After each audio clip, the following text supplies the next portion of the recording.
saya nyambung ke itu tadi, piye to gue 1 tambah 2 tambah 3 tambah 4 kok sama dengan minus 1/12. Waktu itu saya mau pengen bercerita begini. Jadi kira turut sedikit ya, nyon saya turut sedikit.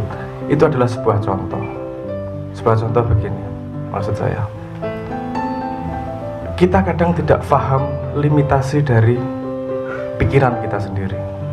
Kita gampang ngomong, pakai akal sehat dong, pakai akal dong, mikir dong. Kadang-kadang kita tidak sadar sendiri bahwa mesin kita juga kadang-kadang belum sampai pada sebuah titik tertentu. Nah, nek munggah tonggo, wi ono anak tangga pertama, ada anak tangga kedua, anak tangga ketiga. Nek munggah gedung, wi ada lantai 1, lantai 2, lantai 3 dan seterusnya. Ora iso mencolot. Kadang-kadang memang harus ada proses seperti itu, dan ada hal-hal yang tidak masuk akal sebelum kita sampai peralatan untuk bisa menjangkau ilmu tersebut. Makanya dulu di Makyan pernah dikatakan bahwa orang siap menerima ilmu itu ketika dia bisa memformulasikan pertanyaan. Nek dia punya pertanyaan berarti punya kerangka untuk menerima ilmu tersebut.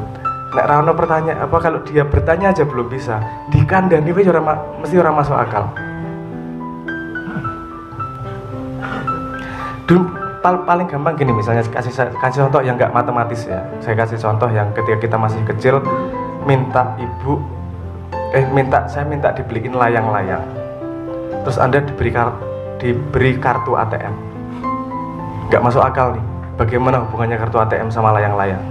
Layang-layang itu nggodit orang gue kartu.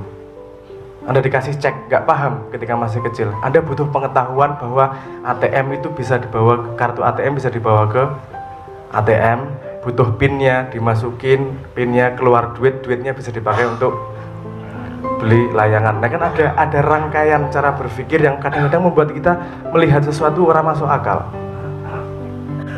Jadi kalau sesuatu saya orang masuk akal nih, ada faktor kadang-kadang kita tidak cukup informasinya secara lengkap untuk bisa memakan informasi itu dengan benar, dengan baik.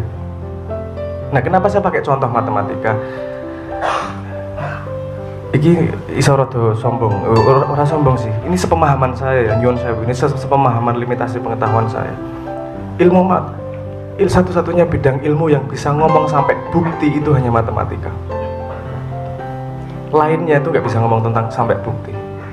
Fisika sekalipun ngomong pakai rumusnya F sama dengan MA ini bener gini, itu nggak membuktikan bahwa dunia itu benar seperti itu, tapi membuktikan bahwa rumusnya sudah mendekati dengan apa yang terjadi di dunia. Belum berarti rumusnya pasti benar, paham nggak maksud saya? Karena ilmu yang lain itu mencoba memandang dunia dan menteorikan. Yang menciptakan dunia adalah Tuhan, yang menteorikan adalah manusia.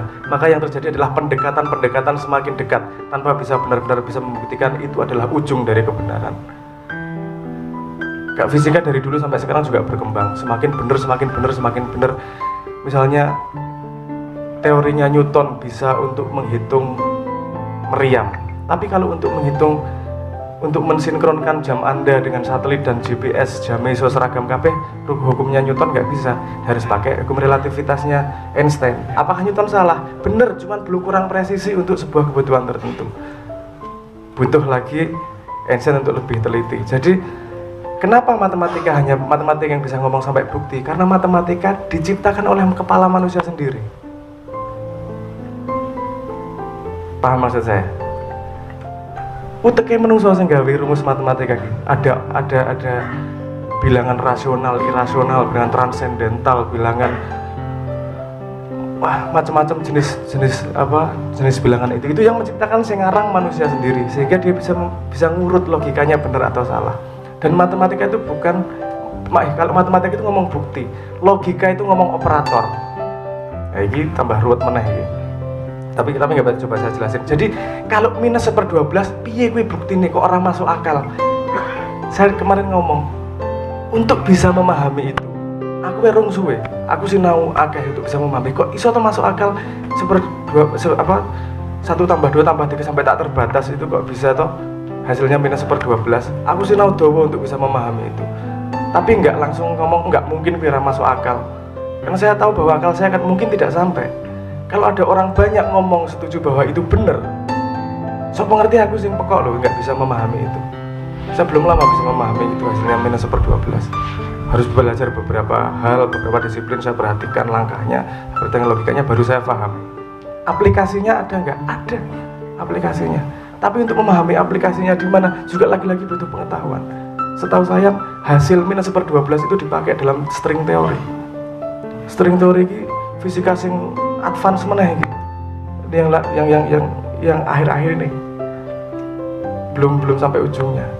Nah, nek orang masuk akal, saya sampai jeledeng, sampai cangkemku ngoeh menjelaskan agar masuk akal itu tidak akan bisa juga. Kenapa? Karena bidang rumah pemahamanmu yang punya dirimu sendiri. Iki butuh kaki-kaki untuk memahami gitu. Paham maksud saya? Jadi bener salah ki ojo percaya bener, orang percaya. Tak goleki cara berpikirnya orang itu kok sampai ngomong itu bener gimana sih? Kalau kita sudah bisa menyelami cara berpikir orang yang sudah ngomong itu benar dan kita setuju, kita tidak bisa membantahnya, berarti sejauh ini itu benar, ngono. Paham maksud saya? Bisa ilmu berkembang lebih lebar lagi dan bisa ngomong itu salah di belakangnya. Jadi ojo gampang ngomong salah maksud saya gitu. Coba dipelajari lebih lanjut, siapa tahu ada kita yang selip. Nah, siapa tahu kita ada yang belum belajar dari sudut pandang orang lain. Dan hasil dari saya belajar kepala banyak orang ini, garis-garis di kepala banyak orang ini yang saya pelajari, saya punya kesimpulan bahwa semua orang itu benar dengan perjalanannya. Cuma dia mandang dari sudut ini, dia mandang dari resolusi ini, dia dari jarak pandang ini. Semua itu punya kebenarannya dari sudut pandangnya. Tapi untuk kelengkapan gambarnya belajar banyak hal. Nah, bagaimana kita bisa meraih infinity tak terbatas itu? Wong tak terbatas kok, bagaimana meraihnya? Nah, aku ngomongnya sederhana, pakai operator. Cara matematika kalau sudah nyenggol tak terbatas itu sama sekali beda dengan pelajaran kita ketika SMA. Itu wis urusannya logika, wis urusannya piye ya? Itu sudah nggak bisa kita buktikan tak terbatas ki ngene orang iki nggo cara berpikir. Aduh. Saya kasih contoh begini. Ada salah satu ini rodok ngomong ruwet apa ya. Tapi saya pengen menunjukkan alat untuk menembusnya itu seperti apa. Ada pertanyaan begini. Ini ada cerita. Seorang profesor pengen menjelaskan jalur logika. Gini. Kalau ada hotel tak terbatas jumlah kamarnya, terus ada bis yang jumlah penumpangnya tak terbatas, kira-kira bisa dimasukin ke hotel itu atau tidak? Kamarnya tak terbatas, penumpangnya tak terbatas, cukup nggak dimasukin? Cukup ya, sederhana ya, karena kamarnya tak terbatas, hotelnya tak terbatas. Kamarnya tak terbatas, penumpangnya tak terbatas. Sekarang kalau ada bis yang kedua datang dengan jumlah penumpang tak terbatas lagi, cukup nggak dimasukin hotelnya lagi? Cukup. Nah, ini gini nih, kita teliti lagi. Kalau dari sudut pandang logika itu tadi. Nah, kalau tiga-tiganya tak terbatas, kalau ada bis kedua tak terbatas masuk ke hotel yang tak terbatas, berarti tak terbatasnya bis pertama itu terbatas dibandingkan tak terbatasnya hotel. Paham maksud saya? Paham ya logikanya ya? Makanya untuk ngomong bisa masuk itu argumentasinya beda. Bisa masuk nggak bisa ngomong hanya bisa gitu so nggak bisa, harus ada argumentasi logika bagaimana menjalankannya. Itu bisa masuk tapi pakai logika gini misalnya. Nanti yang masuk hotel di kamar pertama dipindah di kamar 2. Kamar 2 dipindah kamar 3. Kamar 3 pindah kamar 4 sampai tak terbatas. Paham ya? Kamar 1 jadi kosong toh, dimasukin satu orang dari bis yang kedua. Nah, kita sudah mengetahui sebuah proses memasukkan ke hotel tersebut. Kita baru bisa ngomong bahwa bis kedua bisa dimasukin ke hotel. Kita nggak ngomong jumlah, kita ngomong sudah masuk kepada proses bagaimana itu bisa masuk. Kita ngomong logika operatornya di situ. Nah, ini memang sangat tidak intuitif matematika kalau sudah mulai ngomong ke tak terbatas. Itu sama sekali cara berpikir yang berbeda. Saya akan menjelaskan yang ini yang tadi kuliah matematika nanti, dan maksudnya itu salah satu bidang ilmu yang dipelajari saja. Ayo kita gali lebih jauh. Kalau ada sesuatu yang tidak masuk akal menurut kita, saya melihat itu sebagai kesempatan untuk belajar. Kalau sampai ada sesuatu tidak masuk akal buat kita, tapi masuk akal buat orang lain, berarti kan ada sesuatu yang kita tidak tahu. Menurut saya itu kesempatan untuk mencari ilmu. Kok iso masuk akal gue? Kamu punya ilmu apa? Kamu punya pandangan apa? Kamu punya modal apa untuk bisa melihat itu masuk akal? Kalau saya sudah melihat semua, oh aku paham gue masuk akalnya seperti itu, baru saya berani atau tidak setuju dengan masuk akalnya dia. Nah kalau saya prosesnya seperti itu, luwih milih kesadaran wong goblok daripada mencoloti tadi ngerasa ngerti. Jadi ajakan saya tentang -1/12 itu ajakan belajar, bukan statement untuk nakut-nakutin. Ajakan ayo sinau banyak hal gitu. Saya kemudian nyambung ke satu pangkat berapa sama dengan satu. Itu juga benar mas, no problem. Matematika tidak akan bisa membuktikan Tuhan. Matematika hanya dari kepala manusia. Kalau kita melihat operatornya, kita melihat cara kerja berhubungan itu tadi, angka-angka, dan kita bisa mendapatkan sebuah cara kerja dan itu menginspirasi hidup kita, itu cukup. Kita tidak akan sampai ujung bener apa ora.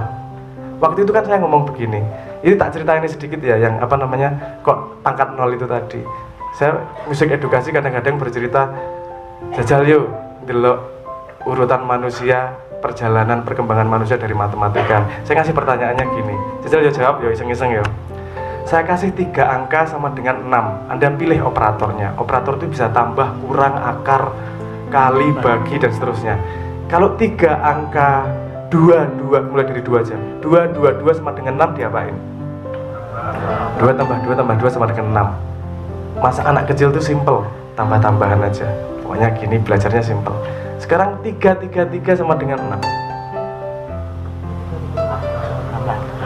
3 kali 3 kurang 3 sama dengan 6. Kita mesti belajar cara yang lain. Orang tambah-tambahan loh. Ada mekanisme kali-kalian loh di hidup. Ada mekanisme minus loh di hidup. Gitu ya. Oke. 4 sama dengan 6.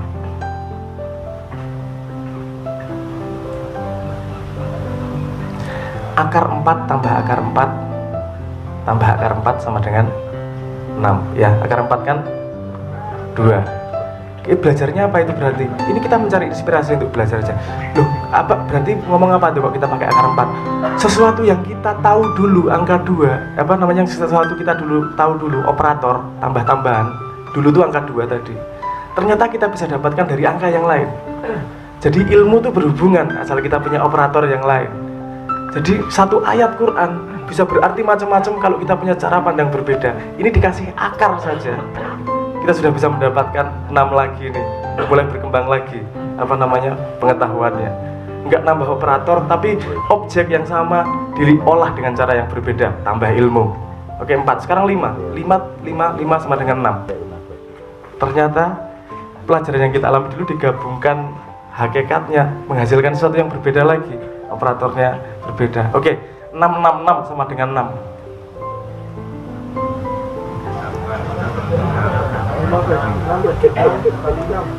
6 bagi 6 kali 6 boleh. 6 kurang 6 tambah 6. 6 ada beberapa jenis jawaban. Kalau kita tambah pinter kadang-kadang lali. Jawaban itu sebenarnya sangat sederhana. Nek wis pinter milih jawaban yang sederhana kadang-kadang gengsi.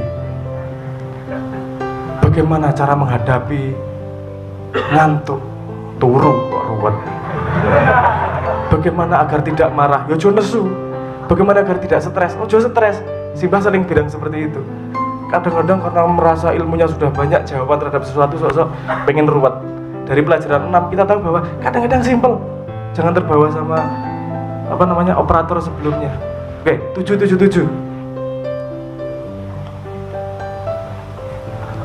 dikurang buka kurung, 7 dibagi 7 tutup kurung. 7/7 1, 7 dikurang 1 6. Nah, Podo, kita sudah tahu nih 6 nih. Kita sudah bisa menjawab 5, seharusnya sudah bisa menjawab 7. Cuman dibalik sedikit. Nah, saya ngomong pelajaran ini proses manusia belajar. Dibalik, memang dibalik komponennya sama, operatornya sama, nek urutannya beda, ternyata menghasilkan ilmu yang berbeda juga. Nah, itu pelajaran yang saya ambil. 777, 888.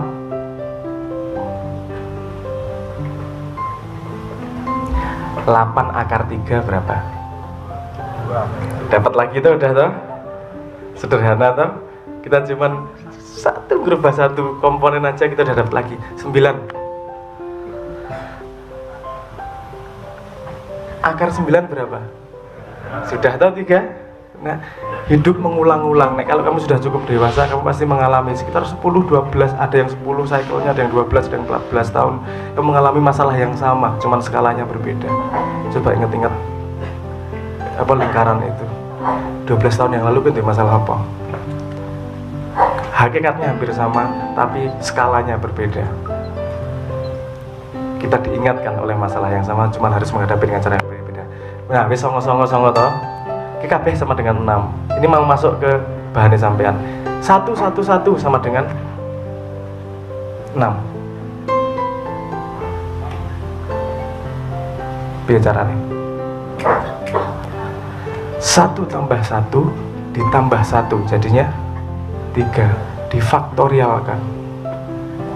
Nah, faktorial tuh ya, ini sih, makanya aku ngomong rada rumit, tapi ini apa namanya, moga-moga bisa mlebu. Faktorial itu dia dikalikan dengan angka sebelumnya. Kalau 4 faktorial, 4 kali 3 kali 2 kali 1. Nek 2 faktorial 2 kali 1. 3 faktorial 3 kali 2 kali 1. Dia cuma butuh belajar dari dirinya yang lebih mudah.